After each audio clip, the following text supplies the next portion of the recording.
नमस्कार दोस्तों, मैं हेमराज सैनी, सहायक आचार्य संस्कृत राजकीय महाविद्यालय बिजोलिया।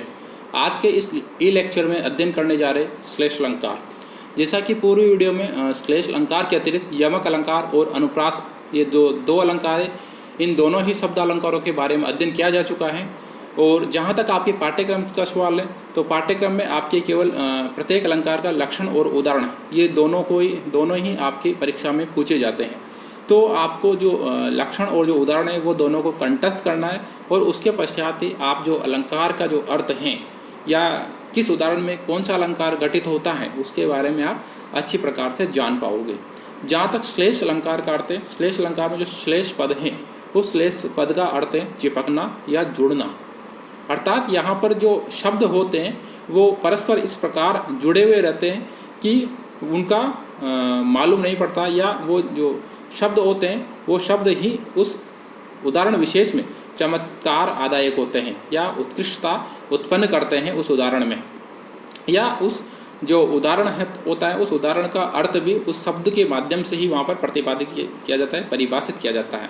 तो श्लेष अलंकार का जो अर्थ होता है वो जुड़ना होता है और चिपकना होता है।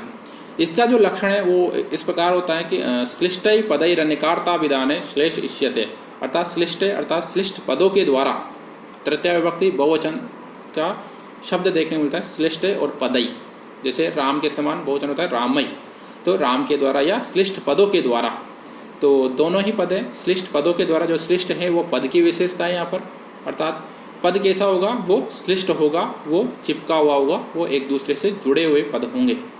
तो श्लिष्ट पदई अर्थात एक दूसरे से जुड़े हुए या चिपके हुए पदों के द्वारा अनेकार्था विधाने, वो जो पद होगा वो अनेक अर्थों को बोधित करवाने वाला होगा, अनेक अर्थों को का वो अभिधान करवाएगा। वो कहेगा कि केवल वो जो पद होगा उसका वो एकार्थक ही नहीं होगा, वो बल्कि वो अनेकार्थक होगा, वो अनेक अर्थों को प्रतिपादित करेगा, और इसीलिए इसे सामान्यतः श्लेष अलंकार कहा जाता है।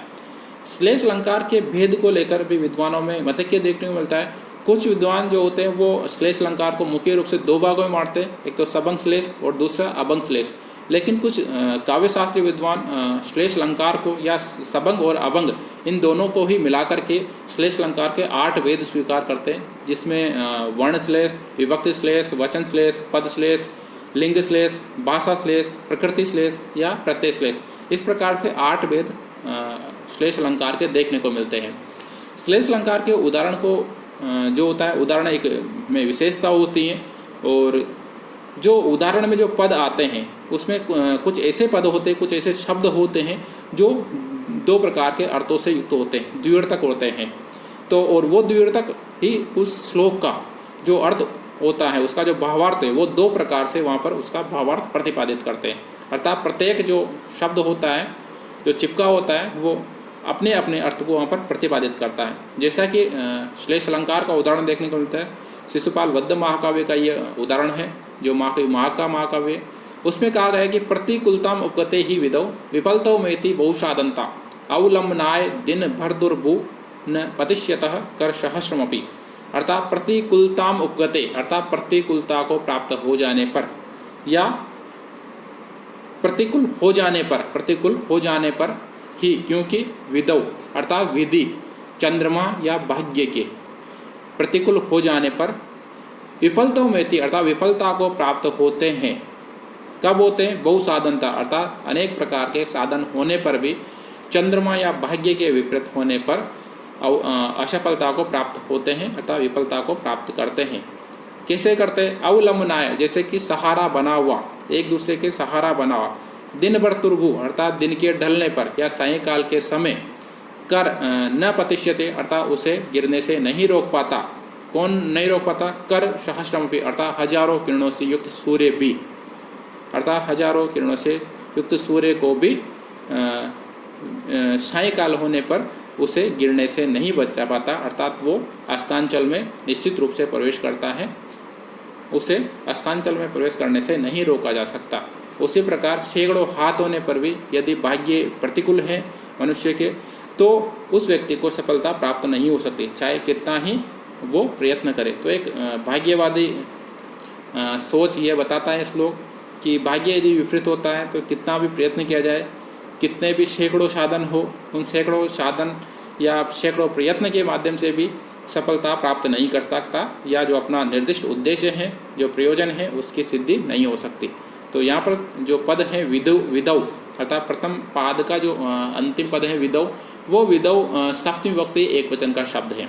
और सप्तमी विभक्ति एक वचन का जो शब्द है वो विधि और विदु दोनों का ही समान रूप से होता है। अर्थात विधि का भी सप्तमी एक वचन में विदौ होता है, और विदु अर्थात जो चंद्रमा या चंद्रमार्थक जो शब्द है विदु, वो विदु का भी सप्तमी विभक्ति एक वचन में यहाँ पर विदौ देखने को मिलता है। अंतिम पद में जो कर जो शब्द है, कर वो सामान्यतः उसका पर्यायवाची शब्द है। और तो हाथ जो होता है मनुष्य का, हस्त जो दो हाथ है, उन्हें भी सामान्यतः कर शब्द से संबोधित किया जाता है। और जो सूर्य की जो किरणें होती हैं, उन किरणों को भी सामान्यतः कर शब्द से यहाँ पर संबोधित किया जाता है, और इसीलिए यहाँ पर श्लेष अलंकार देखने को मिलता है। इसी प्रकार एक और उदाहरण के माध्यम से श्लेष अलंकार को समझ सकते हैं। उदाहरण इस प्रकार आता है कि पृथुकार्थ स्वरभूषितम निशेष परिजनम देव विलसत करेणु गहनम संप्रतेशम माव्यो सदनम। यहाँ पर जो एक शब्द आता है, पद आता है पृथुकार्थ स्वर। पृथु जो शब्द होता है वो पृथुकार्थ होता है, तो होता है बच्चे या बालक, और आर्त स्वर, और जो बच्चों का जो स्वर होता है वो आर्तदायक होता है, वो कोलाहल से युक्त होता है। यद्यपि उसे कोलाहल कहा जा सकता है, लेकिन जो जिनके अंतःकरण में वात्सल्य भाव जागृत रहता है, वात्सल्यता रहती है या स्नेह रहता है, स्नेह स्थायी भाव रहता है, उन्हें वो बच्चों का जो आर्त स्वर है वो कोलाहल पूर्ण नहीं लगता। तो वो एक तरह से उस घर की शोभा बढ़ाने वाले होते हैं, वो जो ध्वनि होती है बालकों की। तो इस प्रकार का जो घर है, जो बालकों की या आर्त स्वर से युक्त है, बालकों की चहचहाहट से जो ऐसा अगर जो सुशोभित हो रहा है। और दूसरा जो पृथुकार्थ का अर्थ होता है स्वर्ण पात्र, अर्थात ऐसा घर, ऐसा सदन जो सोने के गढ़ों से युक्त हैं। तो सोने के गढ़ों से युक्त होने के कारण और बच्चों की चहचहाहट या कोलाहल से युक्त होने के कारण वो दोनों ही जो घर हैं, ऐसे मेरे वो दोनों ही घर अत्यधिक शोभा को प्राप्त हो रहे हैं। तो यहाँ पर पृथुकार्थ स्वर जो शब्द है वो दिव्यार्थक है, और इस प्रकार उसका मिले हुए है कि वो या चिपके हुए है कि उसका यहाँ पर मालूम नहीं पड़ता कि किस अर्थ को वो प्रकट करता है। एक जो शब्द आता है वो आता है कि विलसत करेणु गहनम। विलसत करेणु गहनम अर्थात ये भी दो अर्थ रखता है। एक तो चूहों के बिल की धूल से व्याप्त, विलसत करेणु गहनम अर्थात गहनम अर्थात जो घर हैं वो विलसत कहते हैं। विलसत का वो होता है चूहे, और विलसत करेणु और रेणु, विलसत और रेणु, रेणु जो होता है धूल, तो चूहों की धूल से व्याप्त ऐसा घर।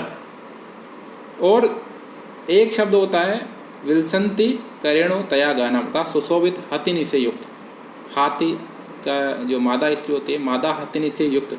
इस प्रकार यहाँ पर दो पद दोनों ही देखने को मिलते हैं, अर्थात दोनों में ही यहाँ पर श्लेष अलंकार देखने को मिलता है, और इसीलिए यहाँ पर श्लेष अलंकार है। अगले वाले वीडियो में इसी प्रकार जो अर्थालंकार है, उस अर्थालंकार के बारे में अध्ययन किया जाएगा।